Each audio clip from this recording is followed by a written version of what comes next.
Fresh vanilla servers are finally here, along with a new set of hardcore servers, so I thought it'd be a great idea to come up with a similar, fresh take on challenge runs. Welcome everyone to the Wheel of Challenge Run! In this run, we're doing something special and putting every single challenge from the original hardcore add-on onto one big, fat, juicy wheel. Then spinning it for a different challenge every level. But that's not all.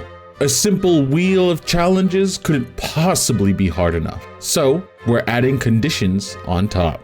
Number 1, this challenge must be undergone after you've taken a race/class quiz. Number 2, this challenge must be completed on self-found. And number 3, this challenge must be completed alongside every quest achievement within the hardcore add-on. Now, there are some complications with this that we'll address right away. Once your race class combo has been chosen, some of the specific class challenges may be impossible or pointless to add to the wheel. This is going to take some yapping, so here's to all my ADHD peeps out there. In order to make sure we add as many doable challenges as possible, any class challenge that I was capable of completing with my race and class were put on the wheel as well. As an example, if I was playing a shaman, the sword and board challenge from the warrior class is still possible for me to complete. With that being said, there are also some extra challenges you can add or remove based on your preference. Before that gets too complicated, let's go over my setup to give you a better understanding and visual of how this challenge looks. Don't worry, we're just moving it down a little, okay? First, I took my race and class quiz, which I will link below, and selected the first available race and class combo in vanilla. Now, I was given Rogue as my first available choice, but I decided to go to the next one as Rogue is not only exceptional at hardcore, but I also have a lot of experience on one, so I wanted to make this challenge a bit harder on myself, which means my race and class combo is a Tauren Shaman. Quick side note, if you're like Guzu or someone that's played a little too much of classic WoW or has a desire to play on a specific faction or even specific class, you can skip this step and go down to the softcore Wheel of Challenges run. But then again, if Guzu can die to a hole in a dark rune,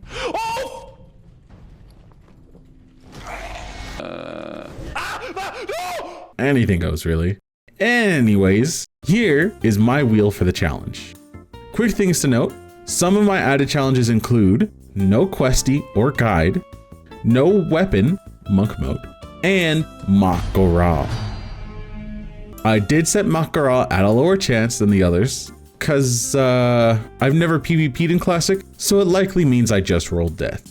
One thing to mention quickly, since the first levels go by rather quick, levels 1 through 5 have one spin, and levels 5 through 10 will have a different spin. After level 10, one spin per level. Make sense? Good. Now it's time to say goodbye to our little helper. And without further ado, let's get started, shall we?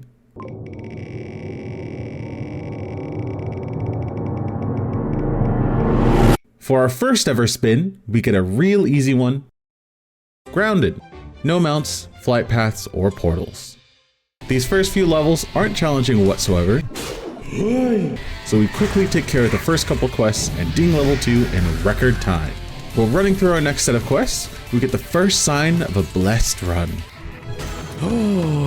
A bag! With a quick ding to 5 in the cool board camp, we reach our mark for our next spin.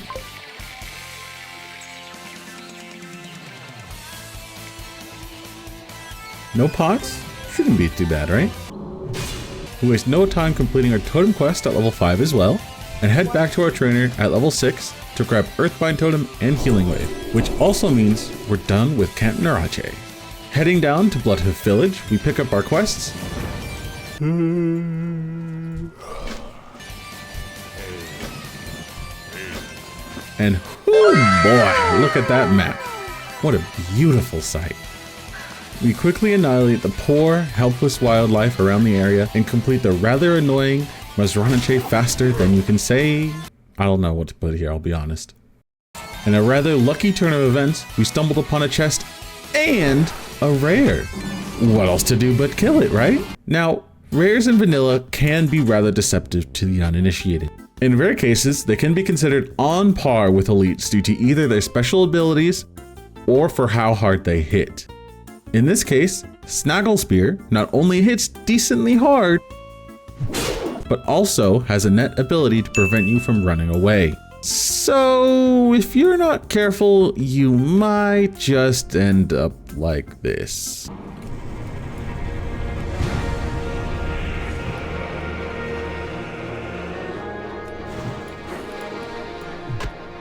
Okay, nice. I got this.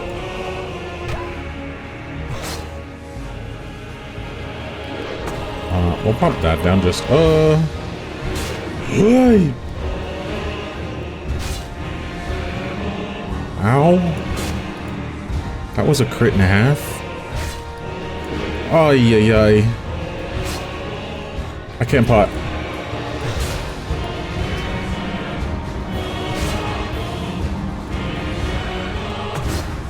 Slow.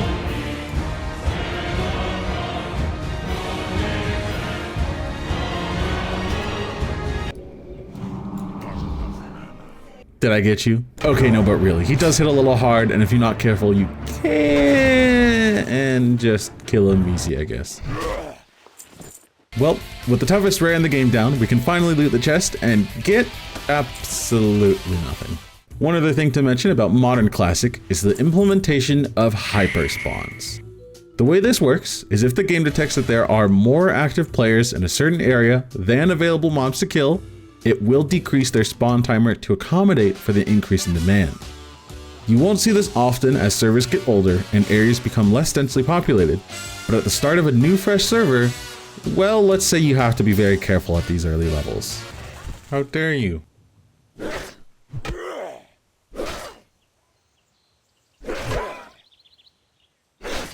Hello, motherfucker. Response.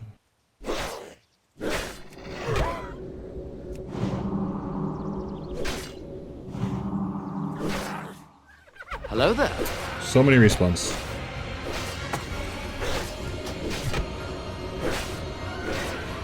Stop. Stop.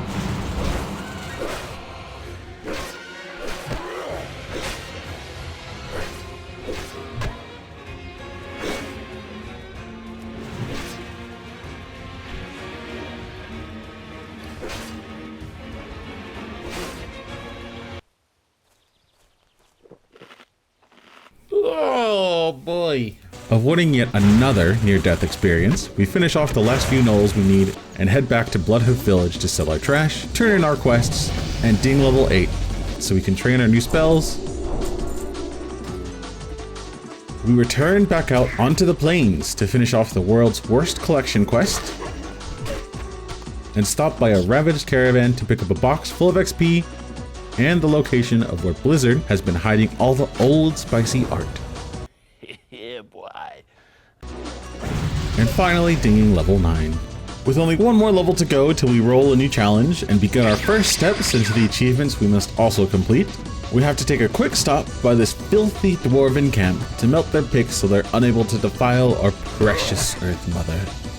But first, a chest! Now that the dwarves can only dig with their hands, we head over to the harpies! They're very loud. Getting away from them as quickly as possible, we turn in the second part of the quest chain for our first achievement and head all the way across Mulgar to complete the next part. While we're here, we can kill some more quillboards, defiling an ancestral burial ground, who have a very nasty ability. And oh no. Whoa. I still can't use pots, remember.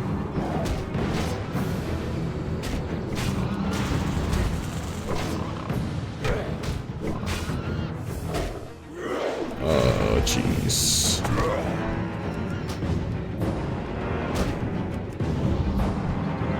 Oh, fuck.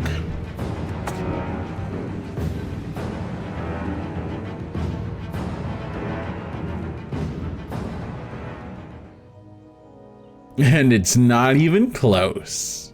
Never let your enemies see you weak, kids. Always go back and assert dominance. Now, we can finally get to the next part in the chain for our first achievement and finish off the remaining fiddlers who got invites from Diddy. Harthing back to Bloodhoof Village, we sell the blood of our enemies, turn in a few quests to finally ding level 10, train our skills, and get a new spin after multiple near-death experiences with no pots.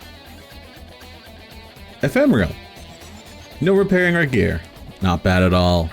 With level 10 comes our first talent point. The first and arguably largest decision you will make in your leveling journey, as this beginning point will set you up for either success or failure in your future levels. So it is imperative that you have complete knowledge of where this point goes and what you're going to do with your future points. Or you can just YOLO it and pick whatever you want without a single care in the world. After our immensely important decision, we head into the most dangerous area in hardcore, a cave. As this hunter is demonstrating, caves are incredibly dangerous in hardcore due to the density of mobs within them and the lack of room for you to escape should the need arise. The moment you step into a cave, you start a hidden timer to escape with your life. If you're unable to clear the mobs inside fast enough, you'll be caught with the respawns on the way out. So, if you were to get in trouble while you're further inside, you almost guarantee your death.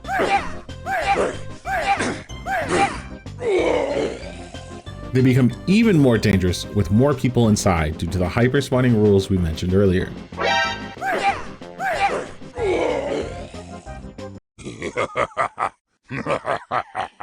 The safest thing you can do inside of a cave are stay close to the entrance in case of emergencies, dive headfirst with your only escape being Hearth,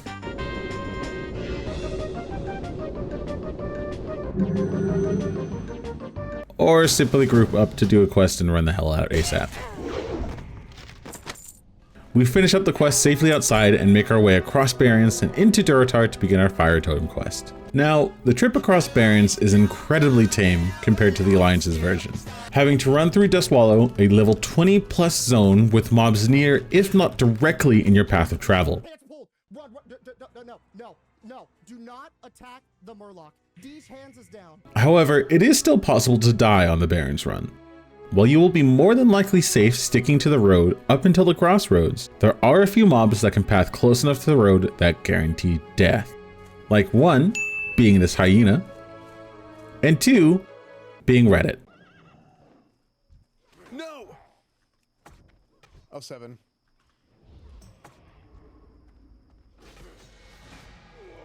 But that's no issue for us, so we safely make it to Crossroads, pick up a couple quests, and continue into Durotar, where our treacherous climb up a mountain awaits.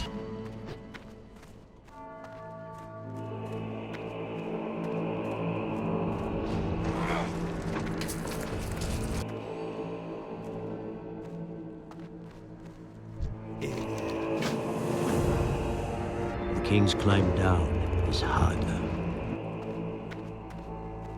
With our new task acquired, we go back into the Barrens to ding level 11 and spin our next challenge, which will also be part of our first 2 questing achievements, the Family Crypt and Aranche. Vagrant, no Hearthstone and no bank. Mildly annoying due to the traveling we'll need, but still not bad. We quickly finish up getting our fire oil for our totem quest. Then it's time to board the Zeppelin to Tearsfall Glades to start the chain for the Family Crypt.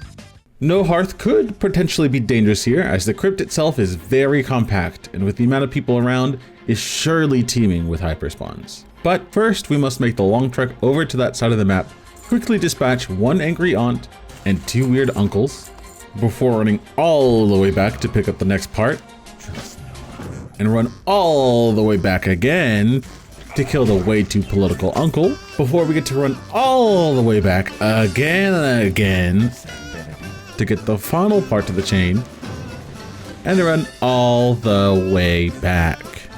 How can you not love the classic questing experience? Finally at the crypt, we can descend into its cold heart, all alone with only our wit and... Or we could just group up with the amount of people here.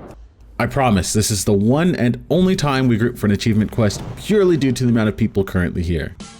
Well, now that the danger is pretty much entirely taken out of the quest due to the group, we quickly clear the crypt, snag ourselves to this juicy chest piece, and exit without any issues whatsoever.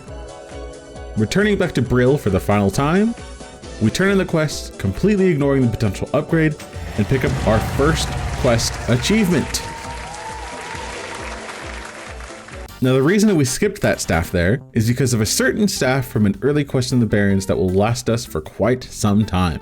If I had pathed correctly, I would have done this quest when we first got to the crossroads, so we'd have a massive increase in DPS for these quests. But I opted to forget about the quest entirely, so I didn't even remember how far ahead we could have been this entire time. But we still have one more achievement to complete before we're able to level, so we take the Zeppelin back to Org after having a wonderful chat with these lovely folks, and praying to the Earth Mother to help this poor soul hanging on by a thread. Well, hope there's no sharks down there. Anyways, we head into Orgrimmar to get the fly path and make our way back to Thunderbluff so we can grab the final quest for our next achievement. At level, Arache isn't really that hard. Come on, man. But the stun can catch some people off guard if they aren't careful enough. An extra mob pull into a stun is an easy way to die during this quest. Fuck.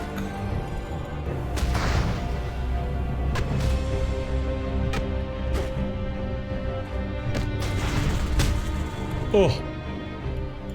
But luckily enough, we got moves that would break Steph Curry's knees and killed Arache without much hassle and returned back to Thunderbluff to get our second achievement done. This challenge is gonna be so damn easy, man. Damn!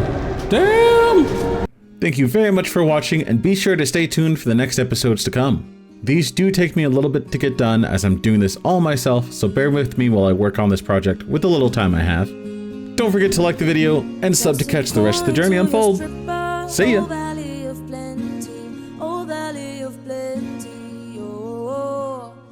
Toss a coin to your stripper.